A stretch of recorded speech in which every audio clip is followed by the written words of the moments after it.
When you've had a lot of opportunity taken out of your community, you just feel incredibly powerless. You're not sure where to start. You also don't have the energy to figure out how do you impact something like an economy. Often what we really need is a new imagination. How do we create opportunities that can root wealth and overturn these cycles of generational poverty in our communities? I'm Molly Hemstreet. I'm the co-founder and co-executive director of the Industrial Commons, and I work to bring opportunity to rural communities across Southern Appalachia. Appalachia for me is a really beautiful place, and it is where I call home. I always think the season I'm in is my most favorite season. There's lots and lots of trees, animals, insects. It's my favorite place to be. It's also a really complex place. A lot of the story of Appalachia has been about extraction, things leaving our communities. Where I grew up, we have been manufacturers and makers for generations, and particularly textile manufacturing. Textiles are really these workhorses of our world. It's not just the clothing we wear. If I think about the stent that's in my dad's heart, that's keeping that heart beating, that's a medical textile. If you think about a firefighter that walks into a burning building, they're protected by a textile. So much of our world is about fiber and is about the textile industry. And it's really our communities that are helping to ensure that that industry stays vibrant and active in the United States.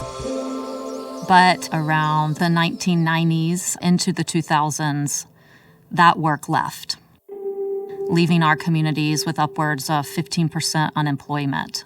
Entire families just didn't have work. So I really started asking this question of myself, like, what do I do as someone who really wants to stay here, but someone who wants to be sure that there's opportunity, not just for me and my family, but for my friends and neighbors? There were several things that I wanted to be different from what I had seen coming down around me. I wanted this to be a profitable enterprise. I wanted it to be about people, and I wanted to be sure that we were making things that weren't hurting the environment. And I knew that the people in my community had incredible skill and incredible knowledge. And so Opportunity Threads was started as an employee-owned company around developing sustainable textiles. The idea of employee ownership is just really, really basic. And I think we can all relate to it. If we work really hard for something, that reward should come back to us. We all want to feel like we're valued. We all want to feel like the opportunity that we create, the profits that we create, we have a say in those.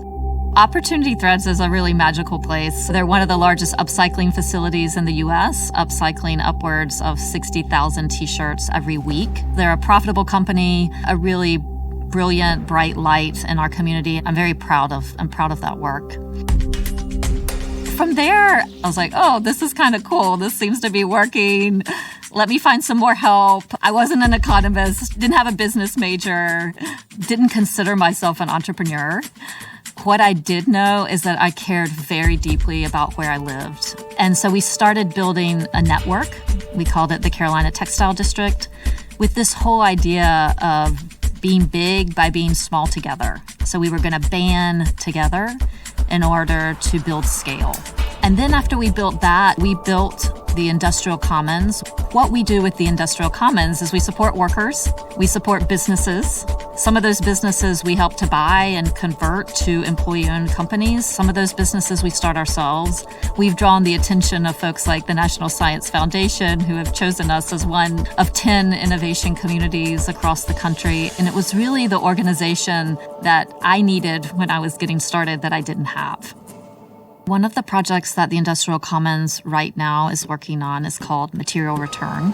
And what we do at Material Return is we take back the region's textile waste, we grind it up, and we send it through this big machine, and then we're able to make that back into a yarn. Something that might be sold for 3 cents a pound, if we can put it through our system, it can come out on the other side and we can sell it for $9 a pound. So we're engineering value back into this waste stream, just like we're trying to engineer opportunity back into our communities. Bob has really been the leader that's helped Material Return get started. He's somebody that grew up in Burke County, started to work when he was 16 in a sawmill.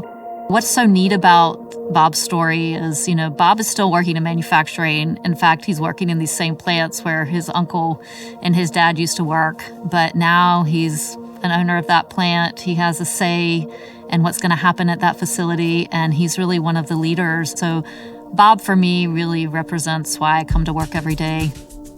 We call ourselves, we're long haul people. We're in this for the long haul.